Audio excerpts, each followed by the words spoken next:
नमस्कार और स्वागत है। आज हम गोता लगा रहे हैं प्राचीन भारत की गहराइयों में। दो ऐसी अवधारणाएं समझने के लिए जो आज भी हमारे जीवन का हिस्सा हैं, सप्तऋषि और गोत्र। और ये सिर्फ अब देखिए पुरानी कहानियां भर नहीं हैं, ये हमारी संस्कृति, हमारे समाज और हाँ, हमारी पहचान से बहुत गहरे जुड़े हुए हैं। बिल्कुल, इनकी जड़ें बहुत गहरी हैं। और इस खोजबीन के लिए हमारे पास कई अच्छे स्रोत हैं। Times of India, Wikipedia, Jansatta, प्रावरंग जैसे पब्लिकेशंस के लेख हैं। हाँ, और कुछ एकेडमिक स्टडी गाइड्स और ज्ञान कोशों के अंश भी हैं। बिल्कुल। तो कोशिश यही रहेगी कि इन सब से जरूरी बातें निकालकर आपके सामने रखें। तो आज का हमारा सफर कैसा रहेगा? हम देखेंगे कि ये सप्तऋषि और गोत्र व्यवस्था शुरू कैसे हुई, उनका सांस्कृतिक महत्व क्या था, और ये पीढ़ी दर पीढ़ी हम तक पहुंची कैसे। और वो तारों वाला कनेक्शन भी तो है। हाँ, वो बड़ा दिलचस्प है, सप्तऋषियों का खगोल विज्ञान से जुड़ाव। और आखिर में हम प्राचीन यूनान यानी ग्रीस में भी झांकेंगे, देखेंगे क्या वहां भी कुछ ऐसा ही था। एक तुलना करेंगे। तो चलिए शुरू करते हैं ये ज्ञान यात्रा। अच्छा, तो सबसे पहले ये सप्तऋषि, ये है कौन आखिर? हाँ, देखिए, हिंदू पौराणिक कथाओं में ये वो 7 महान ऋषि हैं जिन्होंने सृष्टि के निर्माण और व्यवस्था में मतलब एक अहम भूमिका निभाई। अच्छा। माना जाता है कि देवताओं से जो पवित्र ज्ञान मिला था उसे सहेजने और आगे बढ़ाने का जिम्मा इन्हें ही सौंपा गया था। कई स्रोत ये बात कहते हैं। टाइम्स ऑफ इंडिया और स्टडी गाइड में भी इसका जिक्र है। हाँ, और इन्हें अक्सर ब्रह्मा के मानस पुत्र भी कहा जाता है। मानस पुत्र मतलब जो सीधे ब्रह्मा के मन से उत्पन्न हुए हों। ओ अच्छा। पर एक बात और, ये जानना दिलचस्प है कि इन 7 ऋषियों के नाम है ना, वो अलग अलग ग्रंथों में थोड़े बदल जाते हैं। कोई एक फिक्स लिस्ट नहीं है। ऐसा है? जैसे? हाँ, जैसे जैमिनीय ब्राह्मण है, बृहदारण्यक उपनिषद है, या अलग अलग पुराण हैं, उनमें कुछ नाम अलग मिल सकते हैं। जैसा कि पुराण इंडेक्स या विकिपीडिया या जनसत्ता के लेखों में भी दिखता है।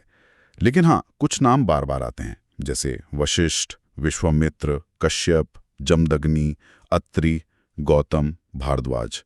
ये नाम कॉमन है। तो मतलब ये नाम समय और ग्रंथ के हिसाब से बदलते रहे। बिल्कुल। और एक परत और है इसमें, वो है मनवंतर की अवधारणा। मनवंतर, ये क्या होता है? मनवंतर मतलब समय का एक बहुत बहुत बड़ा कालखंड, एक युग समझिए। ओके। तो पुराण इंडेक्स जैसे स्रोत बताते हैं कि हर मनवंतर में सप्तऋषियों का एक अलग समूह होता था। अच्छा, हर युग के अपने सप्तऋषि। हाँ, जो उस खास युग का मार्गदर्शन करते थे। तो ये सिर्फ एक समय के ऋषि नहीं है। और प्रारंभ का एक लेख बताता है कि अपनी कठोर तपस्या और योग शक्ति से इन्होंने एक तरह से अर्ध अमरता पाली थी। अर्ध अमरता, कमाल है। और इनके सम्मान में एक खास दिन भी तो मनाया जाता है ना? हाँ, ऋषि पंचमी प्रारंभ में जिक्र है इसका। कब होती है ये? ये भाद्रपद महीने के शुक्ल पक्ष की 5वीं तिथि को, खास तौर पर इन ऋषियों के प्रति श्रद्धा दिखाने के लिए। तो ये तो हुई सप्तऋषियों की बात।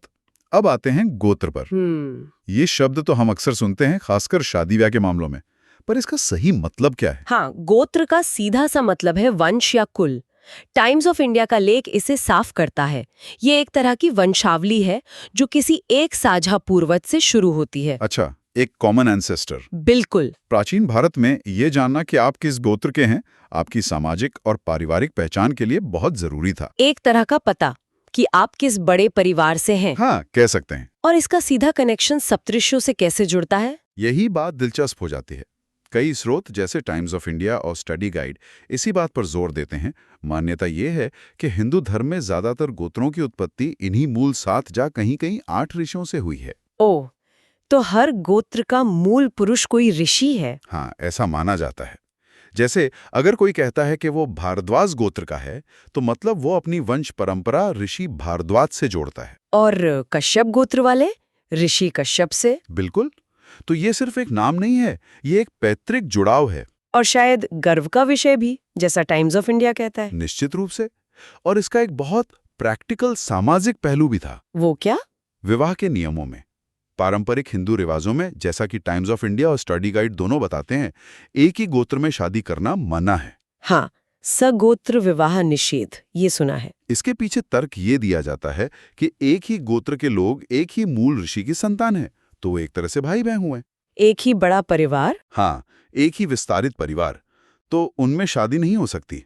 शायद इसका एक उद्देश्य जेनेटिक विविधता बनाए रखना भी रहा हो। अच्छा, ये भी हो सकता है। हाँ, पर मुख्य आधार वंश परंपरा ही है। ये समझना वाकई जरूरी है कि कैसे एक पौराणिक विचार का इतना गहरा सामाजिक असर रहा। चलिए अब एक ऋषि पर थोड़ा ध्यान देते हैं, ऋषि वशिष्ठ। इनका नाम बार बार आता है। हाँ, वशिष्ठ जी का स्थान बहुत ऊंचा है सप्त ऋषियों में। विकिपीडिया और स्टडी गाइड जैसे स्रोत बताते हैं कि ऋग्वेद का पूरा 7वां मंडल उन्हीं की रचना माना जाता है। पूरा एक मंडल, ये तो बहुत बड़ी बात है। बिल्कुल, और उनकी उत्पत्ति की कहानियां भी बड़ी अनोखी हैं। एक कहानी कहती है कि वो देवता मित्र वरुण और अप्सरा उर्वशी के पुत्र हैं। विकिपीडिया में ये भी लिखा है कि उनका जन्म सामान्य तरीके से नहीं, बल्कि एक घड़े से हुआ, जिसमें देवताओं ने अपना वीर्य स्खलित किया था। क्या बात है, ये तो काफी असाधारण है। हाँ, पुराणों में तो उनकी 3 जन्मों तक का जिक्र है, एक बार ब्रह्मा के मानस पुत्र के रूप में भी। ये कहानियां उनके दिव्य स्वरूप की ओर इशारा करती हैं। अच्छा, और उनके विचार कैसे थे? उनकी शिक्षाएं क्या थीं? क्या वो सिर्फ तपस्या में ही लीन रहते थे? नहीं नहीं, ऐसा नहीं है। उनके विचार काफी व्यावहारिक और जीवन से जुड़े थे। उनके नाम से ग्रंथ जुड़ा है, वशिष्ठ धर्मसूत्र।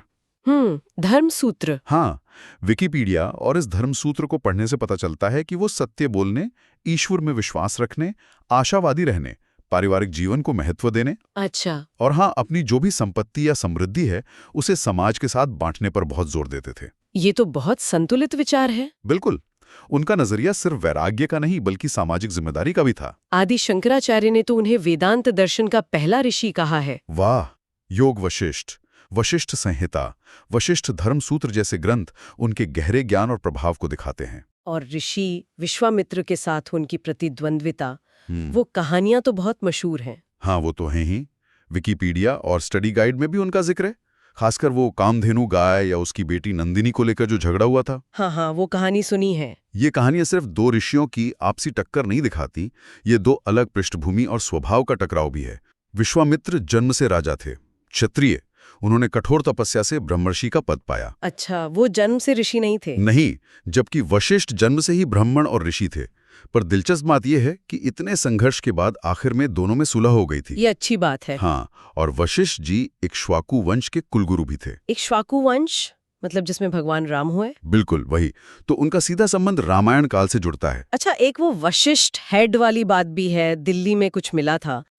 वो एक दिलचस्प लेकिन थोड़ा विवादित मामला है। विकिपीडिया के अनुसार दिल्ली में तांबे की ढलाई वाला एक सिर मिला है, जिसे वशिष्ठ हेड कहते हैं। कुछ डेटिंग्स इसे करीब 3700 ईसा पूर्व का बताती है, मतलब सिंधु घाटी सभ्यता के समय का। ओह, इतना पुराना? हाँ, लेकिन इस पर बाद में नारायण शब्द खोदा गया है, और ये मिला कैसे, कहाँ मिला, ये भी थोड़ा साफ नहीं है। तो पक्का नहीं है। हाँ, विशेषज्ञ एकमत नहीं है कि ये वाकई वशिष्ठ का ही है या उस काल का है भी या नहीं। हो सकता है किसी पुरानी चीज को पिघलाकर बाद में बनाया हो। अच्छा, पर ये खोज ये जरूर दिखाती है कि वशिष्ठ की स्मृति कितनी पुरानी हो सकती है। और आज भी देखिए, गुवाहाटी में, हिमाचल में, केरल में वशिष्ठ जी के आश्रम और मंदिर हैं। उनकी विरासत आज भी जीवित है। बिल्कुल। यहाँ तक हमने पौराणिक कथाओं, समाज और वशिष्ठ जी की बात की। हाँ। लेकिन अब एक ऐसा कनेक्शन आ रहा है जो शायद कई लोगों को चौंका दे। सप्तऋषियों का सीधा नाता तारों से।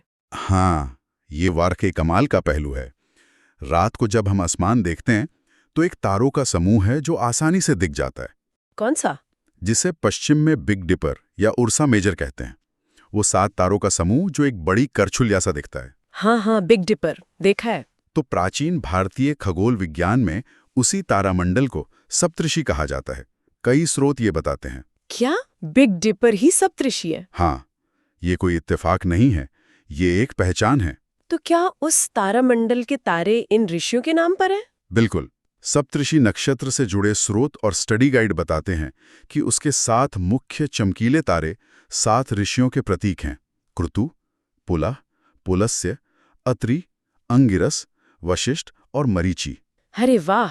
और एक और बारीक बात है, अगर आप ध्यान से देखेंगे तो वशिष्ठ तारे के पास, जिसे मिजार भी कहते हैं, एक और धुंधला सा तारा दिखता है। हाँ। उसे अरुंधति कहते हैं। अरुंधति पौराणिक कथाओं में ऋषि वशिष्ठ की पत्नी है। इस जोड़ी को देखना शुभ माना जाता रहा है। ये तो बहुत ही सुंदर बात है। और क्या इस तारामंडल का कोई व्यावहारिक उपयोग भी था प्राचीन काल में? हाँ, बहुत महत्वपूर्ण उपयोग था। ये सप्तऋषि तारामंडल आसमान में ध्रुव तारे के चारों ओर घूमता दिखता है। 24 घंटे में एक चक्कर पूरा करता है। ओके। तो पुराने जमाने में जब कंपास वगैरह नहीं थे, रात में यात्री और नाविक इसी तारामंडल और ध्रुव तारे से दिशा पता करते थे। अच्छा, दिशा जानने के लिए। हाँ, और रात में समय का अंदाजा लगाने में भी मदद मिलती थी। यहाँ तक कि महान खगोल शास्त्री वराहमिहिर ने अपनी किताब बृहद संहिता में सप्तऋषियों की गति और उनके असर का वर्णन किया है। वराहमिहिर ने भी? हाँ, जैसा विजडम लाइब्रेरी के स्रोत बताते हैं। तो ये सिर्फ कहानी नहीं, ये प्राचीन भारतीय विज्ञान का भी हिस्सा है। ये तो वाकई कमाल है, कैसे मिथक और विज्ञान एक साथ जुड़े हुए हैं। लेकिन कहानियां खत्म नहीं होती। जब हम ये सब पढ़ रहे थे तो एक और चौंकाने वाली समानता दिखी, एक बिल्कुल अलग सभ्यता से। आप यूनान की बात कर रही हैं? बिल्कुल वही, जहां 7 ऋषि यानी 7 सेजेस की अवधारणा थी। हाँ, बिल्कुल। प्रारंभ और स्टडी गाइड दोनों में इसका जिक्र है। ये देखकर हैरानी होती है कि लगभग 6वीं-5वीं शताब्दी ईसा पूर्व में प्राचीन यूनान में भी 7 लोगों को खास तौर पर बुद्धिमान मानकर 7 सेजेस का टाइटल दिया गया था। ये लोग कौन थे? राजनेता, कानून बनाने वाले, दार्शनिक, इस तरह के लोग। और प्रारंभ का लेख ये भी कहता है कि शायद ये आइडिया मेसोपोटामिया की अपकल्लू अवधारणा से आया हो। अपकल्लू? वो कौन थे? वो सुमेरियन और बेबीलोनियन कथाओं में जल प्रलय से पहले के 7 महान ज्ञानी माने जाते हैं। ओह, तो ये विचार और भी पुराना हो सकता है। संभव है। अच्छा, तो ये यूनानी ऋषि कौन-कौन थे? क्या इनके काम भारतीय सप्तऋषियों जैसे थे? नाम और काम कुछ अलग थे, पर ज्ञान का सम्मान तो था ही। हाँ, जैसे थेल्स ऑफ मिलेटस, उन्हें पहला पश्चिमी दार्शनिक और खगोल शास्त्री गणितज्ञ माना जाता है। अच्छा, फिर पिटैकस ऑफ माइटलीन थे, जो सैनिक, नेता और कवि थे। बायस ऑफ प्रीन, जो अपने न्याय और भाषण के लिए मशहूर थे। सोलोन ऑफ एथेंस, जिन्होंने एथेंस में बड़े कानून सुधार किए, जैसे कर्ज माफी। सोलोन का नाम तो सुना है। हाँ, फिर चिलोन ऑफ स्पार्टा, जो ईमानदार प्रशासक थे। क्लियोबुलस ऑफ रोड्स, जो सुंदर भी थे और ज्ञानी भी। और पेरिएंडर ऑफ कोरिंथ, एक शासक जिन्होंने व्यापार को बढ़ावा दिया। तो लिस्ट तो काफी अलग है, मतलब काम का क्षेत्र अलग है। हाँ, वही। अगर तुलना करें तो एक बड़ा फर्क साफ दिखता है। भारतीय सप्तऋषि पौराणिक कथाओं से, वंश परंपरा यानी गोत्र से, आध्यात्मिकता से और यहाँ तक कि खगोल विज्ञान से भी गहरे जुड़े हैं।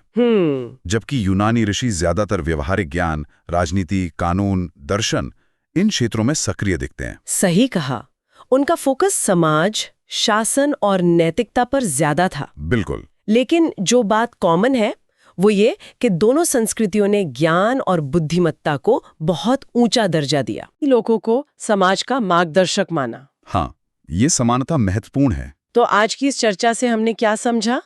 हमने देखा कि सप्तऋषि और गोत्र ये सिर्फ पुरानी बातें नहीं हैं, ये भारतीय समाज की बनावट, उसकी मान्यताओं, उसके मिथकों और यहाँ तक कि आसमान से भी कितनी गहराई से जुड़ी हैं। हाँ, जैसे टाइम्स ऑफ इंडिया का लेख भी इशारा करता है, ये हमारी विरासत का अटूट हिस्सा हैं और आज भी हिंदू समाज की पहचान और कुछ हद तक सामाजिक व्यवहार पर असर डालती हैं। बिल्कुल। और प्राचीन ग्रीस के साथ वो जो समानता दिखी, हाँ, वो हमें सोचने पर मजबूर करती है कि शायद ज्ञानियों का सम्मान करना, मार्गदर्शकों को महत्व देना, ये एक यूनिवर्सल मानवीय गुण है जो अलग-अलग सभ्यताओं में अपने अपने ढंग से सामने आया। सही कहा। बिल्कुल।